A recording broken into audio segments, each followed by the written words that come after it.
toda la mañana porque pensamos que era importante conversar con usted. Primero sobre el tema del anuncio que acaba de formular el ministro Caputo, en el sentido de que les van de que el Fondo Monetario Internacional, si no interpreté mal, les va a prestar a la Argentina 20.000 millones de dólares de libre disponibilidad. A ver, lo que manifestó hoy el ministro de Economía, Luis Caputo, es que la operación, digamos, en la que estamos trabajando es una operación por 20.000 millones de dólares, que sumado a lo que estaría aportando el Banco Mundial, el BID y CAF, permitiría llevar las reservas internacionales brutas a 50.000 millones de dólares. Es decir, el balance del Banco Central, que hoy cuenta con reservas internacionales brutas de 26.000 millones de dólares, pasaría a contar por lo menos con 50.000 millones de dólares. Ese es el primer punto principal. Además, hay que hacer algunas aclaraciones sobre las características del programa, que es absolutamente distinto a lo que ha pasado no solo en la historia argentina, sino en la historia del Fondo Monetario Internacional. Los programas tradicionales que ha enfrentado el Fondo Monetario Internacional a lo largo de su historia son de países que de repente tienen déficit fiscal, se estaban financiando en el mercado de capitales, y cuando se produce un corte en el financiamiento, el Fondo Monetario Internacional le brinda una asistencia para que haga de manera suave y lenta el ajuste y le financia esa transición, le financia la corrección fiscal y el rollover de la deuda. Básicamente eso es un programa tradicional del Fondo Monetario Internacional. En el caso argentino la diferencia es totalmente abismal, porque en el caso argentino, Argentina ya hizo el ajuste. Argentina hizo ajustes muchísimo más profundos que los que demandaba el propio Fondo Monetario Internacional.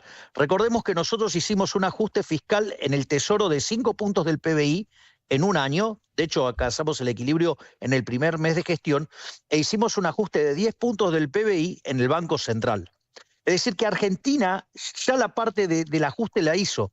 Y que lo más significativo en esto, y si usted me lo permite, sí, voy a citar una frase que usó el otro día el profesor de Pablo en una entrevista con José del Río. La Nación Más, con José del Río. José del Río, que es muy importante que lo hayan mencionado, que es la cuestión moral que estamos discutiendo acá. ¿Por qué? Es decir, porque básicamente el Banco Central, en su pasivo que tiene, la base monetaria, ¿sí? Y tiene otros pasivos remunerados. Es decir, en general, el profesor de Pablo lo hizo de una manera muy gráfica y espectacular. Dice, mire, suponga que usted tiene que lo quiere cerrar el Banco Central. Entonces, ahí hay una deuda que tiene el Banco Central con los argentinos, que es la base monetaria y los pasivos remunerados. Bueno, tradicionalmente, ¿qué piensa el político argentino? Bueno, haga con eso un supositorio, ¿sí? ¿Cómo haga con eso un supositorio? Y agarre los billetitos, enróllelo y úselo de supositorio. Eso es la tradicional política argentina. Eso es, por ejemplo, lo que le hizo la señora Cristina Fernández de Kirchner, que viene ahora a cacarear, ¿sí? Que estafó a los argentinos cuando, por ejemplo, hizo el préstamo del Bicentenario, que se llevó 10.000 millones de dólares, que a plata de hoy serían 15.000, contra papelitos. O sea, puso papelito de colores y ella fue y agarró y se la gastó. Es decir, por lo tanto, aquellos que están además con ochantas mandriles que están criticando a esta operación, me parece que entonces que expliquen por qué les pareció buena entonces la operación que hizo Cristina Fernández de Kirchner, estafando a todos los argentinos al poner papelito de colores y llevarse los dólares. Entonces, la operación acá consta que Argentina va a recibir, el Tesoro Nacional va a recibir esos dólares del Fondo Monetario Internacional y de otros organismos multilaterales, y con esto se va a cancelar letras intransferibles.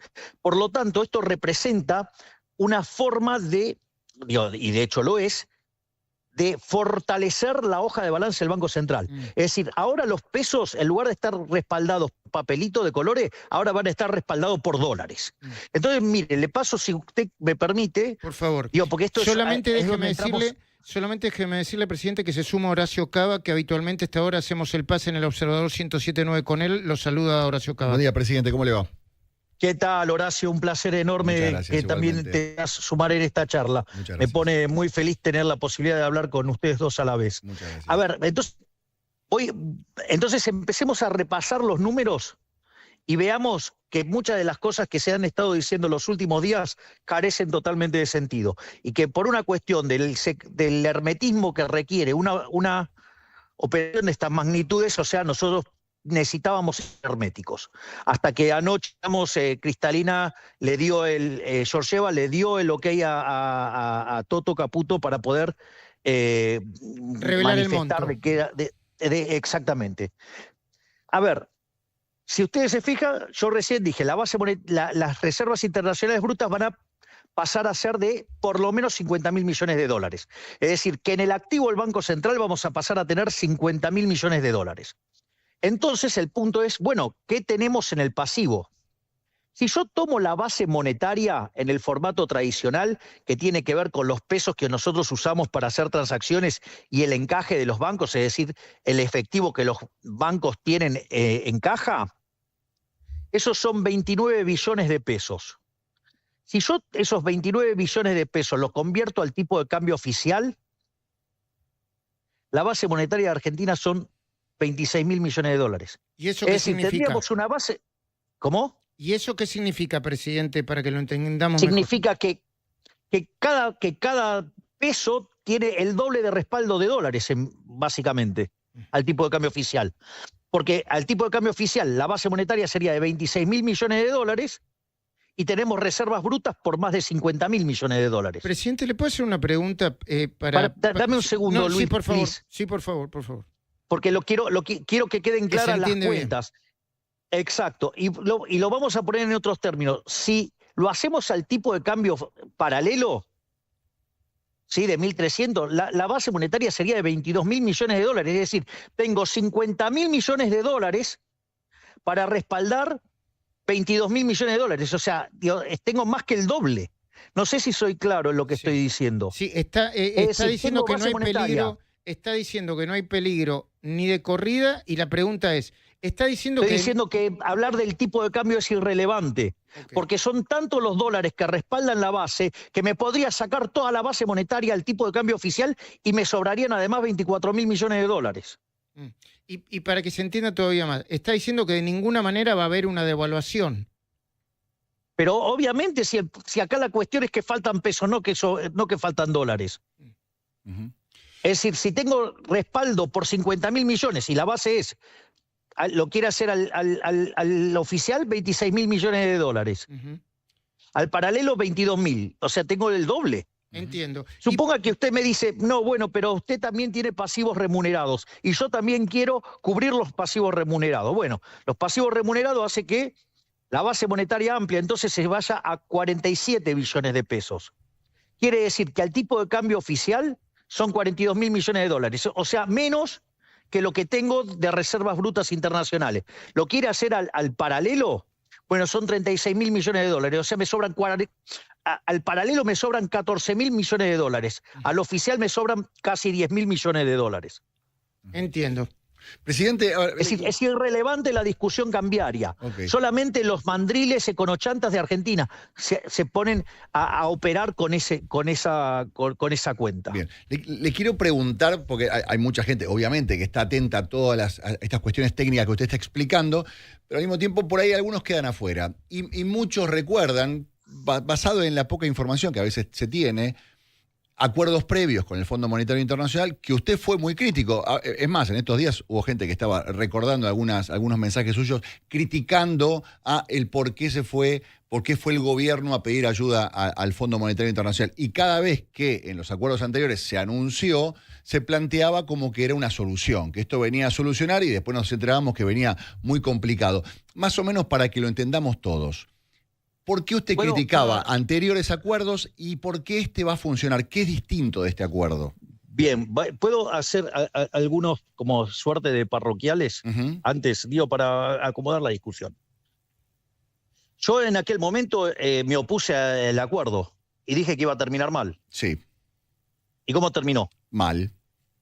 Bien, ok, digo, primer punto, con lo cual acerté. Sí. Segundo punto, desde que asumimos, hay un conjunto de conochantas mandriles que viven criticando y sin embargo dijeron que el tipo de cambio se iba a ir, digamos, a 3.000, que a plata de hoy sería 6.000, otros hablaban de 10.000, otros que a plata de hoy los 8.000 que decían serían 16.000.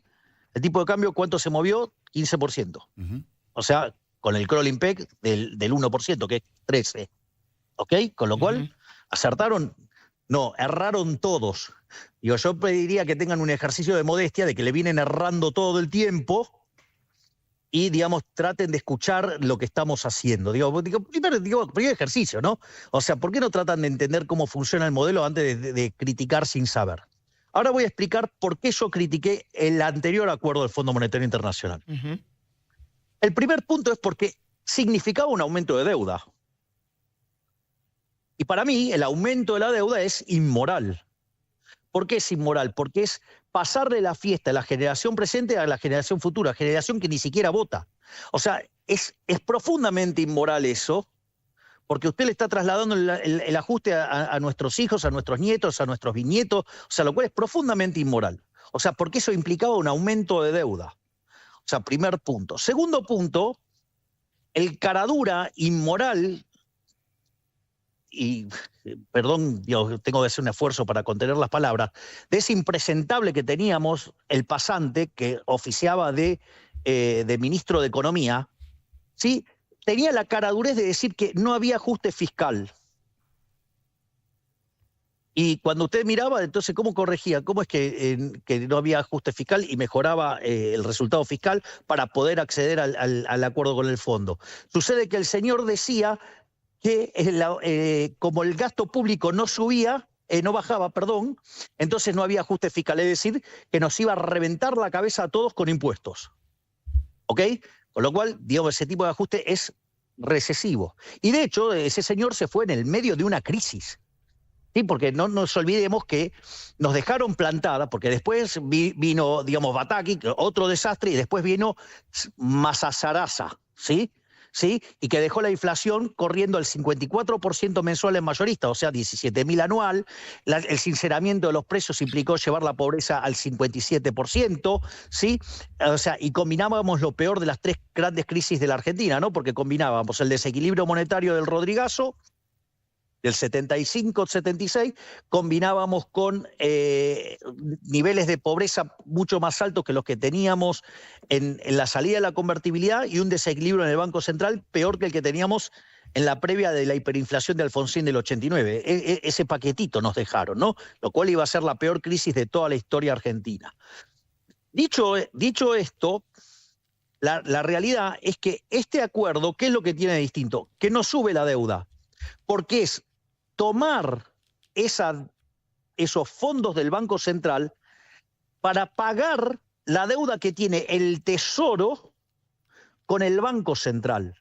Eso implica que al mejorarle el respaldo a los pesos que andan circulando, la moneda se fortalece, vale más. ¿Cuál es la contracara de eso? Que usted tiene menos inflación. Es decir, y esto no pasó nunca. De hecho, la deuda va a bajar después de esto. Porque como los títulos no cotizan a la par, entonces vamos a poder cancelar más deuda todavía. Vamos a hacer un saneamiento del balance del Banco Central con, además, caída de la deuda bruta total. Presidente, esa es la gran diferencia. Bueno, presidente, ¿y cómo explica usted? ¿Puedo hacer una nota más, por favor, Luis? ¿Cómo no? Porque viene a lo que preguntó Horacio. Perdón sí. que... No, por favor. Que te haya interrumpido. No, por favor. Pero el punto es el siguiente. Yo les recuerdo, cuando nosotros dijimos que íbamos a hacer el ajuste que hicimos, que decían que era imposible. Sin embargo, nosotros ajustamos 5 puntos del PBI y lo hicimos en un mes. ¿Sí? Después en 6 meses tardamos en hacer el ajuste del Banco Central, que son 10 puntos más. ¿Qué nos dijeron después de eso? Que entonces íbamos a hundir a la economía. De hecho, digamos, cada vez que se hicieron ajustes de estas características, por lo menos la economía debería haber caído más de 10%. ¿Sí? Sin embargo, este año que pasó, la economía, medida por el estimador mensual de la actividad económica, terminó 5% arriba del año pasado. Es decir, no solo que bajamos la inflación de 54 a menos del 1,5% en mayoristas, no solo eso, con lo cual terminamos con deflación en dólares, no solo eso, sino que además, como si esto fuera poco, bajamos la pobreza de 57 a 34, con lo cual sacamos de la pobreza a más de 10 millones de personas y el PBI subió. Es decir, ¿por qué? Porque esta vez, ¿por qué ha sido diferente? Porque es la primera vez en 124 años que el ajuste fiscal se hizo castigando al Estado y no al sector privado. Y esa es otra gran diferencia que esta gente no quiere aceptar y que no puede ver. Yo no sé si no puede verlo porque son obtusos, porque son necios o porque directamente presentan un déficit de IQ severo.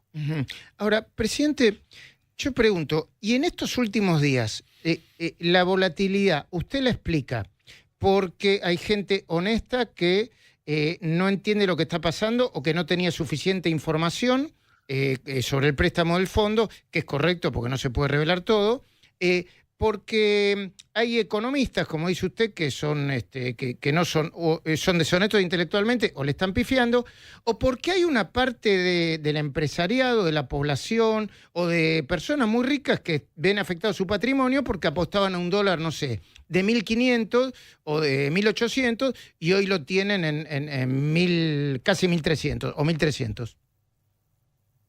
A ver, lo que hay que hacer es que tener claro, digamos, la situación en la cual ocurrió todo esto.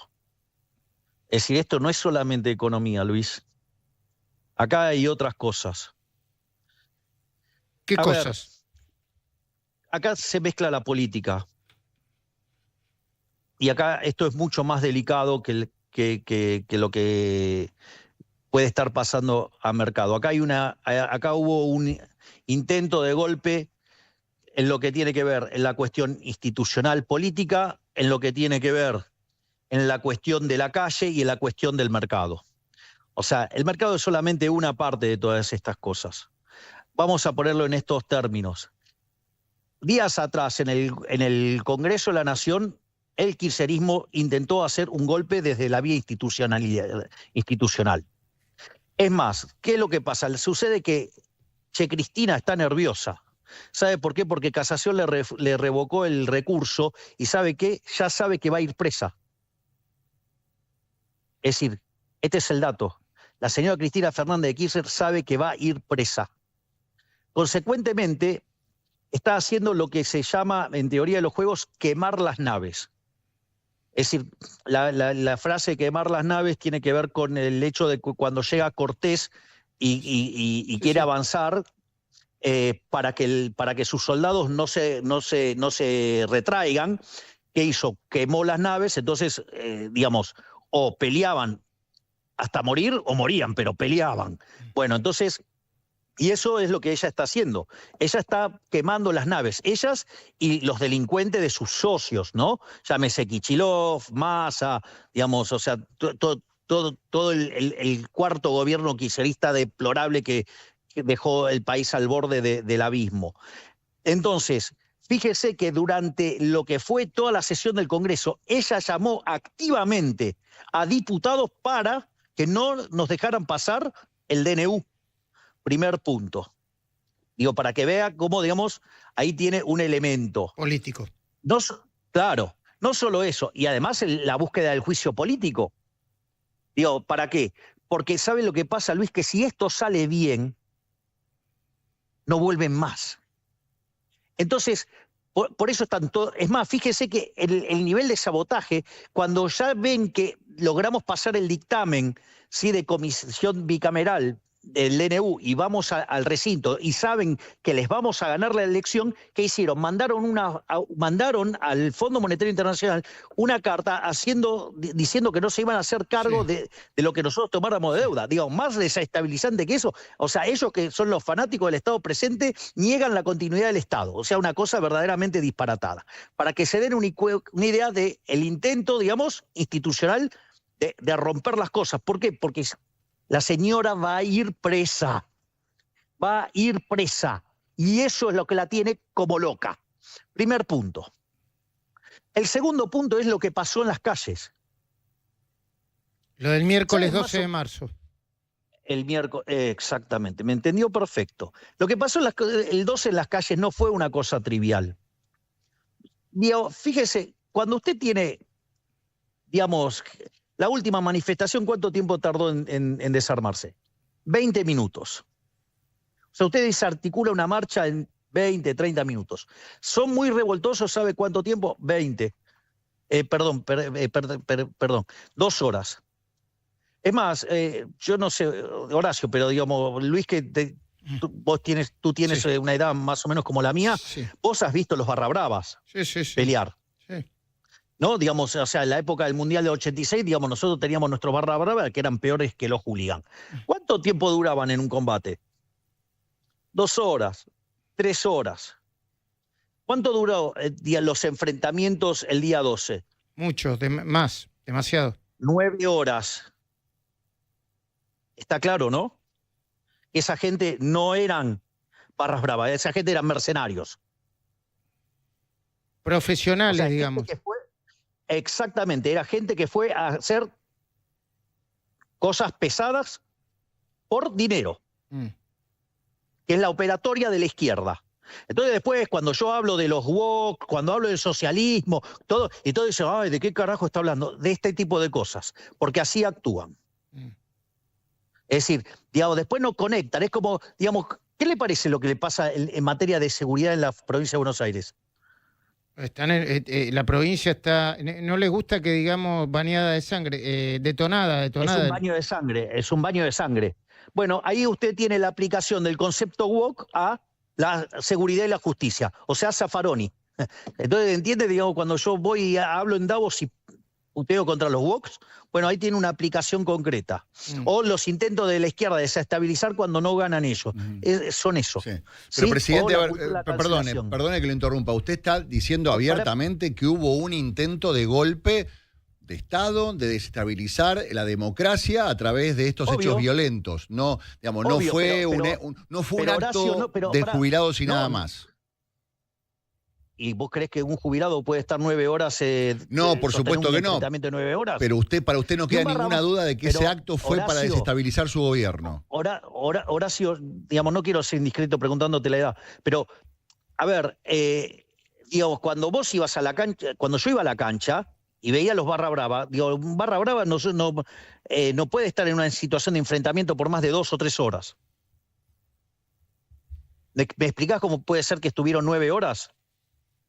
Hubo un plan. Usted dice que hay un plan detrás de todo esto, que no es casualidad y que lo que se está buscando es... Obvio, no... y que lo financió, digamos, que lo financiaron los intendentes de la provincia de Buenos Aires. De hecho, la doctora Bullrich los denunció. Entonces, lo que quiero decir es, probaron por la vía institucional, probaron por la vía de la violencia, apropiarse de las calles, y no solo eso, sino que además probaron la vía de mercado. Ahora, presidente, también, es una mirada personal, también aprovecharon un momento de debilidad política de algunos errores, forzados o no forzados, que cometió el gobierno. ¿Usted lo admite eso? Hay algunos que, sí, a ver, no comparto en todas las definiciones de errores. Ejemplo, yo te escuché decir en un editorial, digamos, el error de Davos, y lo de Davos no es un error. O sea, digamos, digamos, o sea, no estén acostumbrados a escuchar un discurso fuera de la caja, digamos, y que la sociedad no quiera admitir, digamos, que le han estado lavando el cerebro durante 40 años, lo lamento, o sea, digamos, o sea, pero a mí me caracteriza por decir verdades incómodas. Entonces, o sea, digo, porque te puedo asegurar, digo, que he recibido, aparte, digo, es de mercado.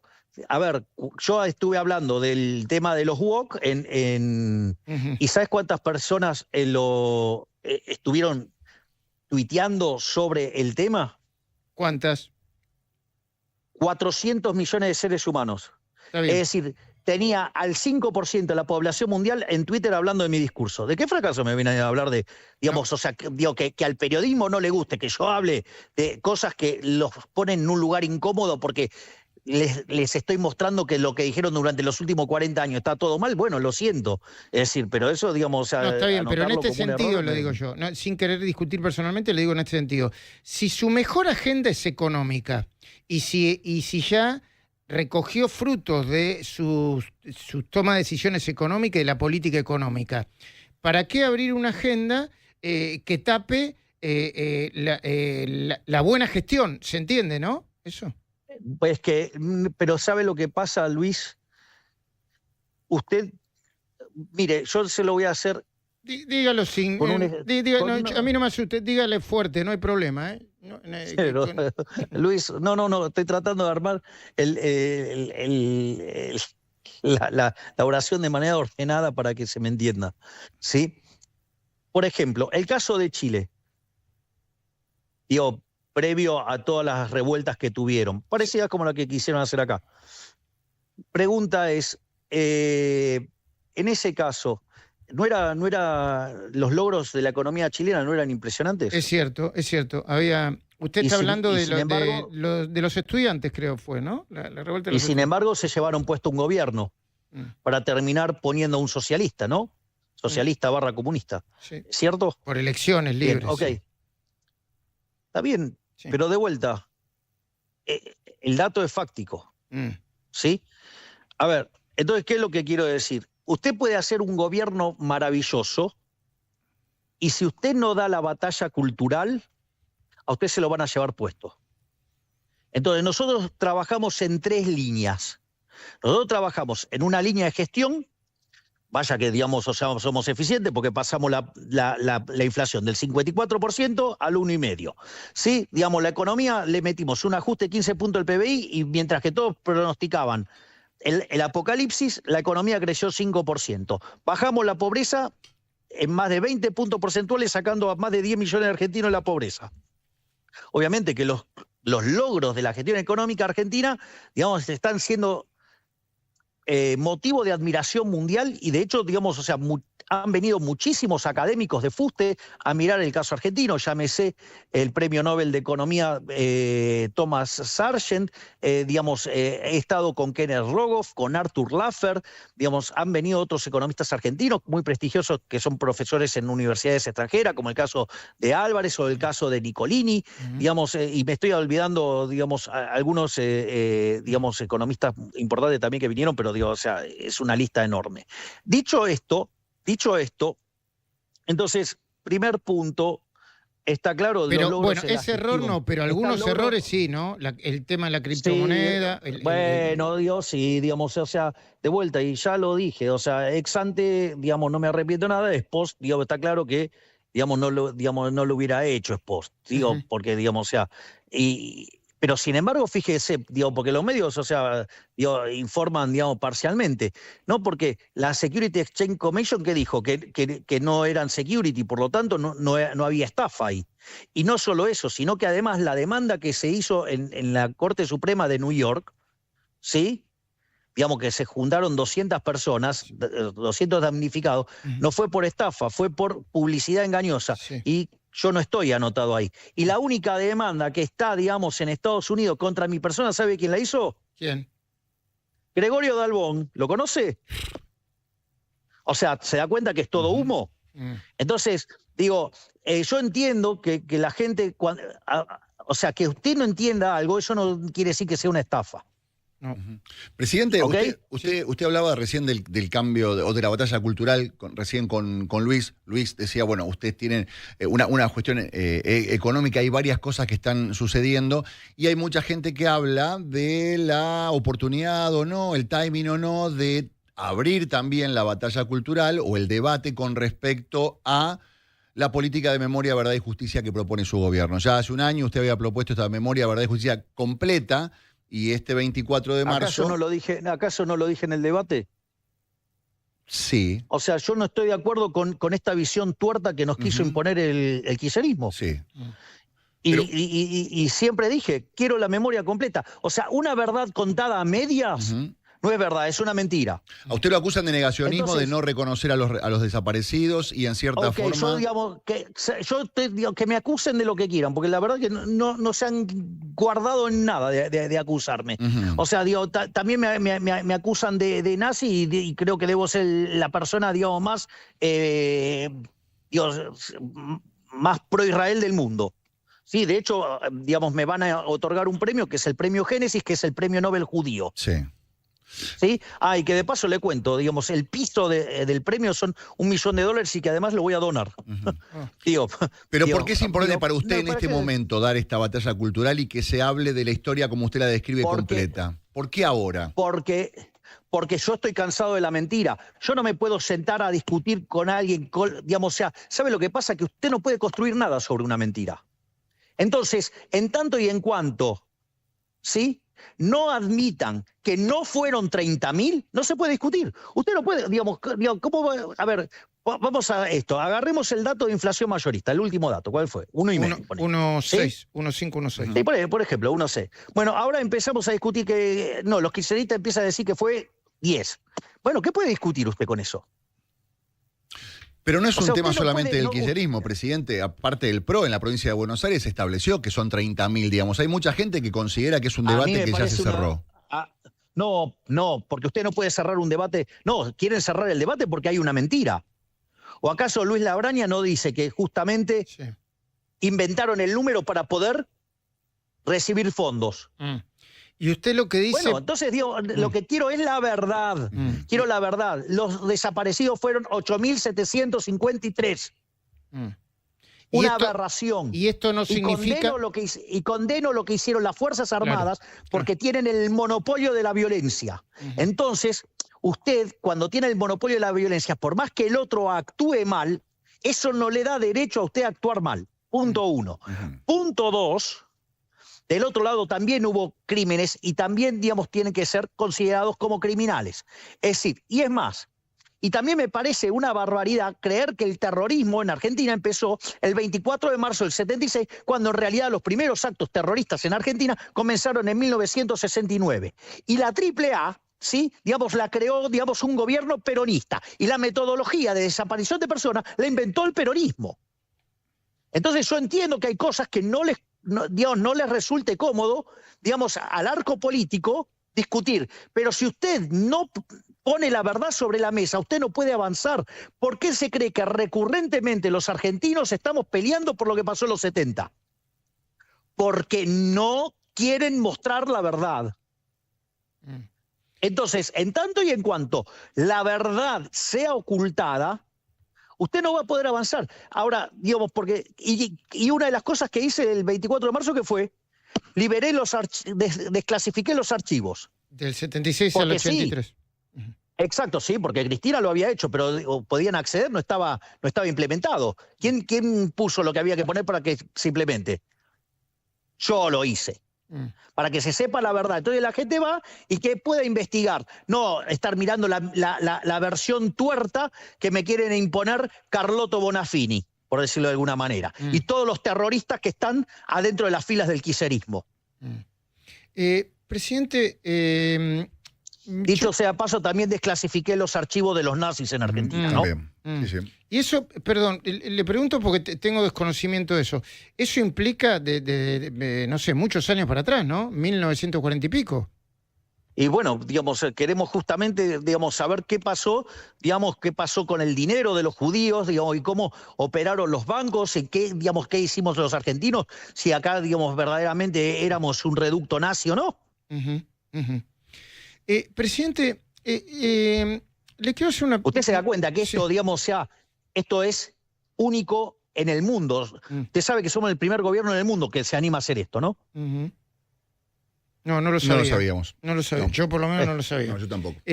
Presidente, este es un año electoral. Cada tanto hay dirigentes del PRO, de manera honesta, que dicen, incluido el expresidente Macri, que dice, a media lengua, ¿no? Che, pero nosotros de alguna manera ayudamos mucho a este gobierno, apoyamos de manera legislativa, estuvimos ahí en la segunda vuelta. ¿Por qué no se puede terminar de hacer un acuerdo? No sé si en todo el país o en los lugares donde se puede hacer el acuerdo, incluido la Ciudad de Buenos Aires, donde hay elecciones del 18 de mayo, pero que algunos, yo les digo, no importa mi opinión, pero yo pienso que tienen mucho más que ver el núcleo del PRO con el núcleo de la Libertad de Avanza y sus votantes que cualquier otra fuerza política que se quiera parecer o acordar. ¿Por qué no se llega? Usted se fija, Si usted se fija, en muchísimas partes del país estamos avanzando juntos. Y de hecho, en la provincia de Buenos Aires hemos dado claras señales de que vamos juntos. O sea, no es casualidad la foto, digamos, con Santilli, Ritondo, Sí. con Sebastián Pareja, Lule Menem, digamos, y mi hermana. ¿Y qué impide eso en la ciudad, presidente?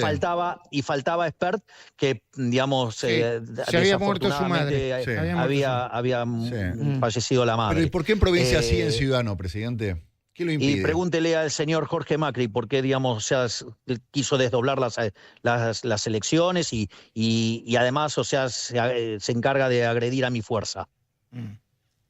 A pesar de la infinita buena voluntad que pongo yo todo el tiempo. Porque así como reconozco cómo el PRO ha trabajado fuertemente con nosotros, también, digamos, me parece raro, digamos, la forma en la cual se ha manejado Jorge Macri. ¿En qué cosas lo agrede Jorge Macri a su fuerza? Y bueno, usted, digamos, o sea, hay formas de mirar cosas que pasan en redes y demás. Presidente, pero eso implica que ya no haya ninguna posibilidad de acuerdo en la ciudad, o después de las elecciones del 18 de mayo puede haber un acuerdo entre La Libertad Avanza y entonces, ¿y por qué quiso separarla? ¿Y por qué entonces quiso separar la elección? Bueno, la versión de la gente Jorge Macri es porque no acordaban juntos en la legislatura y tenían muchas diferencias con algunos legisladores de La Libertad Avanza. Y bueno, será porque nosotros tenemos una agenda liberal de verdad. ¿Hay espacio todavía? Perdón, la pregunta es si hay espacio en la ciudad y en el resto del país. Y luego... Usted va a encontrar en mí, yo siempre quiero, digamos, quiero que estemos juntos. Si usted me lo pregunta a mí, siempre. Sí, siempre. Y ese espacio, pero parece que la secretaria general de la presidencia, su hermana, y quizás Santiago Caputo no lo quieren. Bueno, digamos, las cosas que hace Jorge Macri no me ayuda tampoco a negociar dentro del Triángulo de Hierro. Si se hubiera comportado de otra manera, seguramente el resultado hubiera sido distinto. ¿Y Mauricio Macri? Yo sigo teniendo el mayor de los respetos y la admiración, digamos, por el presidente Macri. Y además tengo un gran afecto por él. O sea, con lo cual imagínese que, digamos, siempre, digamos, para mí, digamos, o sea, el presidente Macri siempre va a ser parte de la solución. Presidente, ¿qué falta y qué se puede decir y qué no se puede decir sobre el acuerdo con el fondo, más allá de el monto? No se puede hablar de las cuotas, o por lo menos no lo tienen acordado. Bueno, pero esos son los temas que va a definir, digamos, el board. Pero de ahí a las barbaridades que hizo, que estuvo moviendo el masismo y el kirchnerismo y sus secuaces, donde el monto no alcanzaba los 3.500 millones de dólares, que el fondo pedía devaluación y todas esas estupideces que dijeron, hay un abismo. Está bien, y yo le tengo que hacer una pregunta cuya respuesta quizá tenga impacto en el mercado, ¿no? Me imagino yo. En algún momento, cerca del ministro Caputo, creo que usted también lo piensa así, dice que la manera de salir, de ir a un esquema de flotación sucio, limpia, no lo sé, yo no soy un técnico, depende del monto del desembolso. ¿Este desembolso le va a permitir al gobierno ir a un esquema de flotación distinto? ¿Le va a permitir seguir con el Clorimpec? Sí, a ver, lo voy a hacer de otra manera. Es inmaterial la discusión. Porque si voy a tener 50.000 millones de dólares de activos, de reservas internacionales brutas, contra una base monetaria al tipo de cambio oficial de 26.000 millones de dólares, es inmaterial la respuesta. Digamos, o sea, usted tiene un montón de dólares para poquitos pesos. Y además no tiene déficit fiscal, no emite por sector financiero, con lo cual automáticamente, o sea, hay muy poquitos pesos y hay un montón de dólares. Bien. Y el cepo, pero... o sea, lo que quiero decir es, estamos muchísimo más cubiertos que lo que era la convertibilidad. Y con respecto al cepo, porque usted anticipó que el 1 de enero del año que viene no iba a haber cepo, y en cierta forma No en va a algunas existir entrevistas más el usted cepo. anticipó que El cuanto 1 antes de enero acordemos no con el va a Fondo existir. Monetario. ¿Esto acerca la Cuanto posibilidad de antes levantar el y en- cepo? Depende de cómo me estructuran los desembolsos. Ok. Pero lo que digo es, no tiene, o sea, técnicamente no tiene aire para subir el tipo de cambio. Ujú. Digo, de vuelta, nos vamos a ir a una relación de 50 a 26. Sí. 50 de reservas contra 26 de base. Porque los que usted denomina como econochantas están diciendo estos dólares se van a seguir usando para dibujar el dólar y para mantenerlo artificialmente bajo. Digamos, o sea, de vuelta, las reflexiones de los tipos que vienen pifiando duro y parejo en los últimos 15 meses. ¿Le puedo hacer una última pregunta yo? Porque le quitamos mucho tiempo ya y le agradezco. Nos está dando más tiempo del que pudimos acordar previamente. La expresidenta acaba de tuitear, che, Milei, y dice, ¿cómo es que, explícame? Es una dice, historia irrelevante. La futura presidiaria, no me interesa lo que diga la futura presidiaria. Digo, que agarre y empiece a practicar cómo escribir sus memorias en los ladrillos de la cárcel. O si le dan la domiciliaria en la casa que decida recluirse. Bueno, presidente, no sé si tiene algo más que decir, yo le agradezco mucho nuestra No, yo digo, estoy acá, ustedes me insistencia. preguntan, yo contesto. No, bueno, si Ustedes tenés me alguna preguntan, otra yo pregunta. contesto. No, está bien. No, quiero aclarar que nosotros, nuestra producción lo llama con insistencia cuando hay temas tan sensibles, no deja de hacerlo, somos periodistas, y el presidente tuvo la gentileza Pero de no les pude atendernos. atender antes. No les pude atender antes porque estaba reunido con Coca-Cola, que va a hacer una gran inversión en Argentina. Bueno. Interesante. La última, presidente, ¿puedo preguntarle con respecto a política internacional? Sí, claro, obvio. ¿Cómo está la situación Trump-Zelensky, Milei? A ver, acá lo importante es lo siguiente. Yo siempre me manifesté. Yo digo dos cosas. ¿Cuál fue mi propuesta de campaña en política internacional? Alinearse con Estados Dije que Unidos me e iba a Israel. alinear. Ok, listo. Entonces, o sea, ese es el plan maestro. Sí, Alineado con Estados Unidos y con Israel. claro. Pero Por una lo de las cual, primeras digamos, personas así. que vino a saludarlo fue Zelensky. ¿Cómo queda esta relación, digamos, dónde Exactamente, Zelensky queda en el medio? con quien además tengo una excelente relación y Sí. he hablado hace pocos días. Sí. Y, digamos, y él valora enormemente mi involucramiento en la búsqueda de la paz. O sea, lo que nosotros estamos haciendo es trabajar activamente para que haya una solución y se alcance la paz. Y que le puedo asegurar que cada día está más cerca. Pero ahí, digamos, o sea, lo que hay que ponderar es el enorme trabajo, monumental trabajo que está haciendo el presidente Donald Trump. Admirable. Porque no solo está trabajando activamente en resolver el conflicto entre Rusia y Ucrania, está trabajando activamente en resolver el conflicto de Medio Oriente y está trabajando activamente para resolver también el conflicto que tiene Armenia con Azerbaiyán. Obviamente que en todo lo que yo pueda acompañar en la búsqueda de la paz, obviamente que lo voy a hacer. Presidente, ¿Adorno iba a ser candidato? Perdón, ya que aprovecho los últimos segundos. ¿Adorno iba a ser candidato en la Ciudad de Buenos Aires? Eso hay que preguntarlo en la oficina de al lado mío. ¿Y a usted qué le gustaría? Yo, digamos, bastante tengo con la gestión y la batalla cultural como para ocuparme de esas cosas. ¿Patricia Bullrich puede ser candidata? Me encantaría porque arrasaría. ¿Karina Milei? Lo dudo. Lo dudo. Federico Sturzenegger. Pero me parece que Federico está haciendo una tarea verdaderamente superlativa. Me parece que la motosierra se ha convertido en un emblema del mundo y Federico está siendo consultado por varios gobiernos. El propio Fondo Monetario Internacional lo convocó. Es más, le cuento algo. Recién yo estaba en la reunión de Coca-Cola y me pasaron una serie de cuestiones que tienen de problemas regulatorios. Automáticamente lo llamé a Federico, les arreglé una reunión y se fueron de acá, se fueron a verlo a Federico y están viendo todas las trabas regulatorias que tiene en Argentina. Sí. Presidente, ¿usted mira el minuto a minuto de los mercados, así como nosotros miramos el minuto a minuto del rating? No porque yo tengo que estar mirando los fundamentals, yo me ocupo de los fundamentals. Es más, fíjese que hay una frase que yo dije en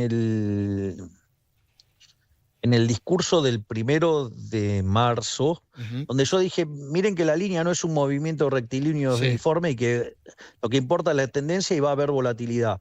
Entonces, yo, digamos,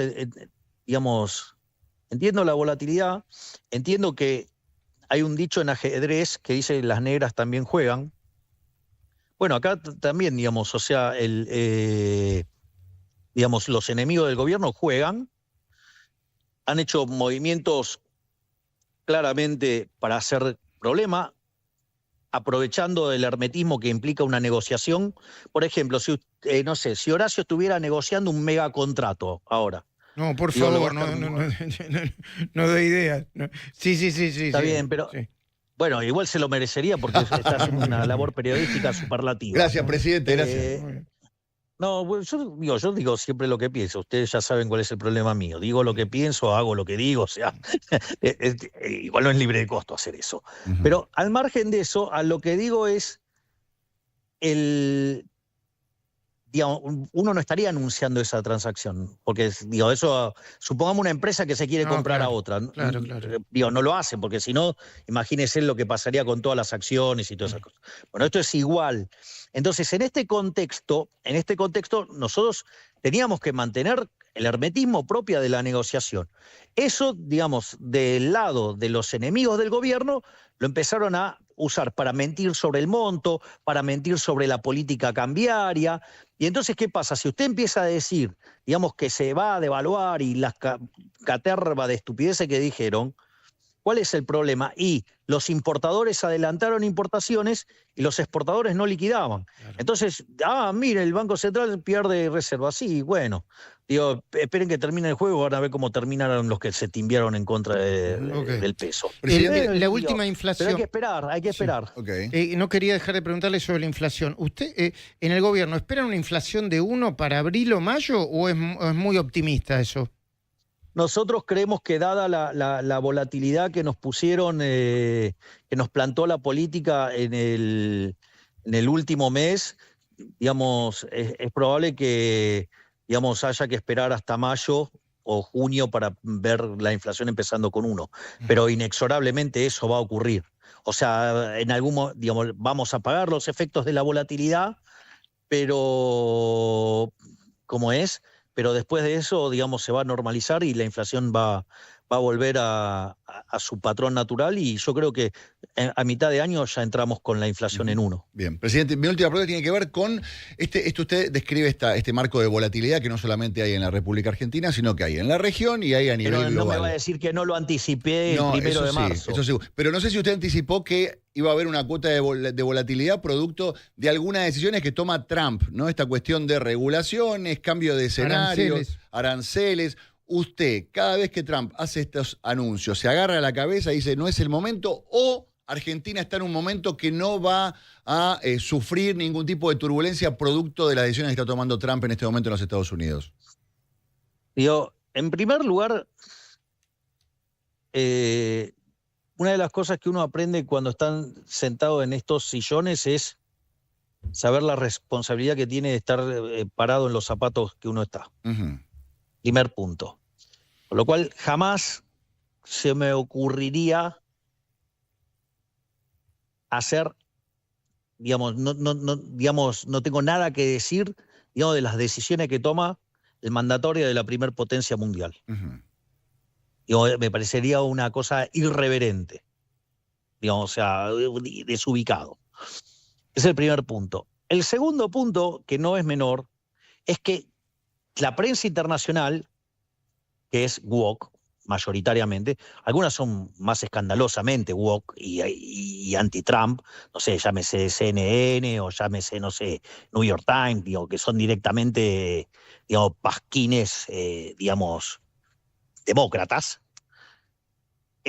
Al margen de eso, digamos, usted lo que tiene que entender es que usted, digamos, Trump está parado en los zapatos de la potencia mundial más grande del mundo. Entonces, cuando toma una decisión, usted la tiene que mirar en términos geopolíticos. Es decir, si usted se queda solo con lo económico, es un disfrazado sin carnaval. Es decir, Trump juega en otra liga. juega en la liga de ser el país más grande del mundo y toma las decisiones en términos de geopolítica. Digo, después a los economistas le puede gustar más, le puede gustar menos, es un elemento de 25º orden. O sea, digamos, con lo cual yo sugeriría que cuando miran las decisiones del presidente Trump, las hagan en términos de geopolítica. Digo, claramente, digamos, yo de haberlo tratado, yo sé que no es proteccionista. Digo, pero él juega en otra liga. Él juega en la liga más grande de todas, y en esa liga, además, o sea, él es el jugador más grande, y en ese contexto, digamos, juega la geopolítica. Es un análisis incorrecto focalizarse solo en la cuestión comercial. Que dicho sea de paso, nosotros hoy sacó un comunicado Cancillería, digamos, estamos avanzando fuertemente hacia el Tratado de Libre Comercio. ¿Va Argentina hacia el Tratado de Libre Comercio con los Estados Unidos? Nosotros estamos, digamos, absolutamente comprometidos en avanzar en una Argentina que comercializa con todo el mundo. Sin necesidad de irse al Mercosur.